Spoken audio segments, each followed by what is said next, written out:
Hai, salam Gupi Perspektif.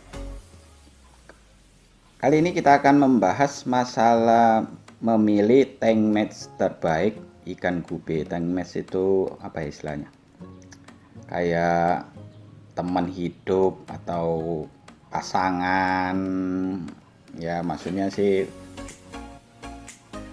teman buat di akuarium gitu loh. Yang cocok buat ikan gupi. Mungkin ada teman-teman yang suka akuarium ikan gupinya polosan aja, maksudnya ya cuman diisi dengan ikan gupi. Tapi ya ada juga pasti ya yang suka kalau bukan cuman gupi tapi ada penghuni lain di akuarium itu, ya biar kelihatan lebih rame, variasi, dan mungkin menjadi tidak membosankan ya. Jadi yang dilihat bukan cuman gupi tapi ada juga yang lain. Nah, mari kita bahas satu-satu ya. Kalau di sini yang pertama udang hias. Udang hias yang dimaksud di sini yang kecil ya. Bukan lobster air tawar ataupun udang-udang besar lainnya yang mungkin akan mengganggu dan malah mungkin bisa memangsa ikan gupinya nanti. Jenis udang ini biasanya gampang dipiara, bisa jenis red cherry atau rilly. Warnanya juga variasi, ada yang merah seperti yang tadi, terus kuning, ada juga yang biru, hitam, dan hijau. Warnanya macam-macam ya, jadi pilihannya banyak buat teman-teman kalau mau piara udang ini. Tapi yang umumnya ya biasanya jenis rilly sama red cherry ini. Biasanya kalau yang rilly itu merah kepalanya, terus badannya agak bening, terus merah lagi. Variasinya ada yang sampai biasanya merah semua, itu digolongkan ke red cherry, tergantung kualitasnya. Udang-udang ini cepat berkembang biak. Dia dari jenis yang namanya Neocaridina davidi, bukan Da Vinci ya, tapi Neocaridina davidi. Katanya sih asalnya dari Taiwan dan awalnya dia di alam itu berwarna hijau kecoklatan atau coklat kehijauan. Terus akibat seleksi dan lain-lain sebagainya ya warnanya berubah seperti sekarang ini, jadi bermacam-macam. Udang ini ya termasuk omnivora kayak ikan gupi juga, jadi cocok ya kayak manusia juga, pokoknya pemakan segala. Makan sayur bisa, makan daging juga bisa, makan nasi juga bisa asal dia mau ya. Tapi ya nggak usah dicoba deh, mending kasih pakan yang wajar aja. Kalau udang di sini karena dia hidupnya barengan sama gupi ya makannya sama kayak ikan gupi, pelet udang. Jadi cocok ya, udang sama gupi dikasih makan pelet udang. Mereka selain tinggal bersama, makannya juga sama. Selain udang ini ukurannya kecil, dia juga cepat berkembang biak, hampir sama kayak gupi ya. Siklusnya sekitar 3 bulanan, mungkinan 2 bulan lebih dia udah bisa mulai berproduksi. Biasanya yang betina akan membawa telurnya di bawah perutnya, dan kalau udah menetas atau telurnya udah jadi anakan kecil-kecil, dia akan lepas sendirinya. Sekali bertelur dan beranak itu bisa sampai ratusan, sama seperti ikan gupi juga ya.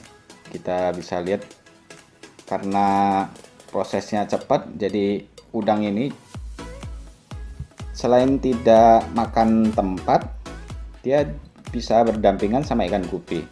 Terutama kalau misalnya di akuariumnya ikan gupi itu kita kasih tanaman yang seperti ganggang itu, yang panjang halus-halus itu, mereka biasanya suka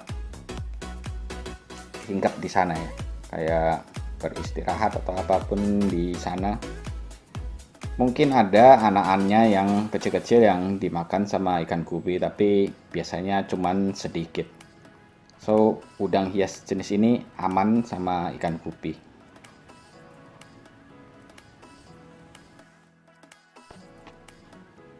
Yang kedua sebagai tank match-nya ikan gupi adalah keong.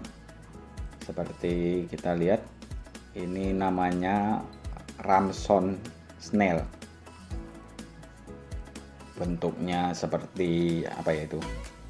Kayak spiral, warna cenderung agak orange.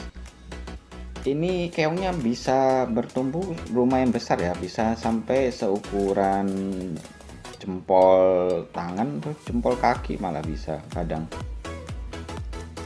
Dan termasuk cepat banyak juga.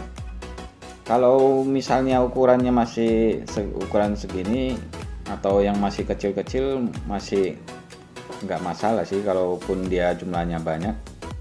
Tapi kalau semakin besar terus jumlahnya tambah banyak ya lama-lama akuarium kelihatannya penuh dengan keong ini, dan itu selain mengganggu pemandangan juga termasuk merepotkan ya nantinya kalau misalnya kita waktu proses sifon, keong-keong ini bisa ikut tersedot waktu kita membuang atau menyifon kotoran yang ada di akuarium ikan gupi. Jadi ya mengganggu sekali, soalnya kan selang airnya jadi tersumbat atau buntu dan mau nggak mau ya harus dikeluarkan lagi. Jadi kalau misalnya jumlahnya sudah semakin banyak atau berkembangnya terlalu cepat, mungkin harus dijarangkan, dipindahin atau dijual atau dibuang ya, tergantung teman-teman gimana cara penanganan keong-keong ini. Ya ada juga sih kayak keong yang biasanya yang warna coklat itu, atau ada juga yang nyebutnya itu sebagai keong hama. Padahal sebenarnya ya tidak terlalu mengganggu sih, paling ya kalau kebanyakan cuman mengganggu pemandangan aja, jadi kelihatannya tidak bagus.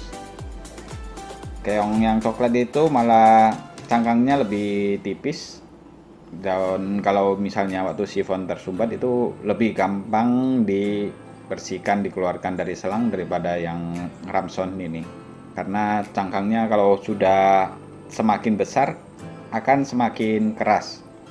Ya itulah yang nomor 2 tank match yang buat ikan gupi. Teman-teman juga bisa pakai keong-keong jenis lainnya selagi ukurannya masih kecil dan tidak mengganggu, dan harus diperhatikan jumlahnya, jangan sampai misalnya terlalu banyak dan memenuhi akuarium sehingga tempatnya bukan jadi piara ikan gupi, malah jadi tempat piara keong-keong. Jadi harus rajin-rajin dibersihkan. Kalau misalnya kelebihan ya mau nggak mau ya keongnya harus dipindahkan, dijual atau ya dimusnahkan.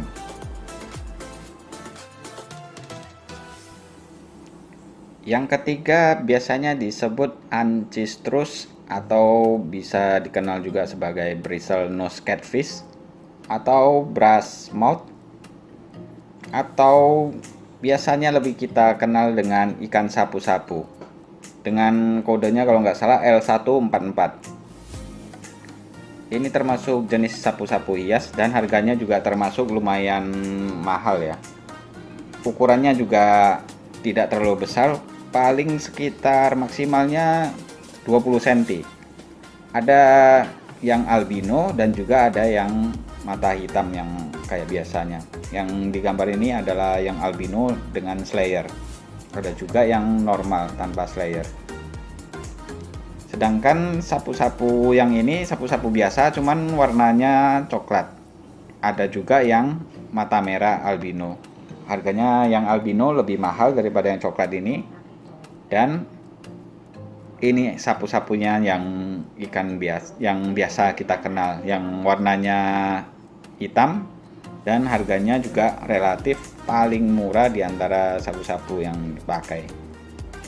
Biasanya diambil di sungai-sungai ataupun ya di kali-kali. Sebenarnya mau pakai ikan sapu-sapu jenis apa aja tidak masalah, asal bukan sapu ijuk atau sapu lidi atau malah sapu jagat ya. Bacot. Yang penting jenis ikan sapu-sapu yang cocok dan ukurannya tidak terlalu besar sehingga pas untuk dimasukkan di akuarium sebagai tank mate-nya ikan gupi. Ya, mungkin cuman itu aja yang saya rekomendasikan sebagai 3 teman setia untuk menemani ikan gupi teman-teman di akuariumnya. Mereka itu punya tugas mulia. Ya, salah satunya sebagai tim bersih-bersih, terutama untuk memakan alga atau lumut yang ada di akuarium.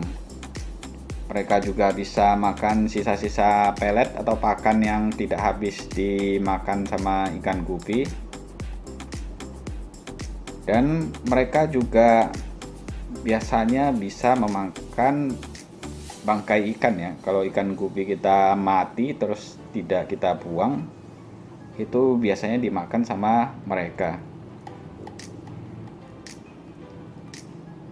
Tank mates atau pasangan ikan gupi ini yang tadi saya sebutkan ada udang, terus ada itu ikan sapu-sapu. Mereka bisa berkembang biak juga di dalam akuarium. Tapi khusus untuk ikan sapu-sapu yang biasa ini sampai sekarang di tempat saya ini belum pernah berkembang biak. Kalau yang tadi yang seperti brush mouth tadi itu sudah pernah. Kalau udang ya sama keong itu ya termasuk cepat banyak. Kenapa saya merekomendasikan 3 jenis ini? Karena saya merasa selain mereka bisa berkembang biak ya, terutama udang dan keong tadi dengan cepat, ya saya lebih fokus ke udang sih sebenarnya, karena bisa dijual ya. Selain kita piara ikan gupi, menikmati keindahannya ikan gupi, kalau udangnya berkembang biak dan sudah banyak, lumayan bisa kita jual dan uangnya bisa dipakai untuk beli ikan gupi lagi kah, atau dibeliin pakan atau apa lagi. Ya pokoknya selain mereka bertugas untuk bersih-bersih dan lain-lain sebagainya, ternyata juga bisa membantu menambah penghasilan. Makanya sebenarnya banyak lagi tank mates-nya ikan gupi ini. Cuman sementara saya bahas yang 3 ini karena itu yang berhasil di ternak di sini. Oke teman-teman, salam gupi perspektif.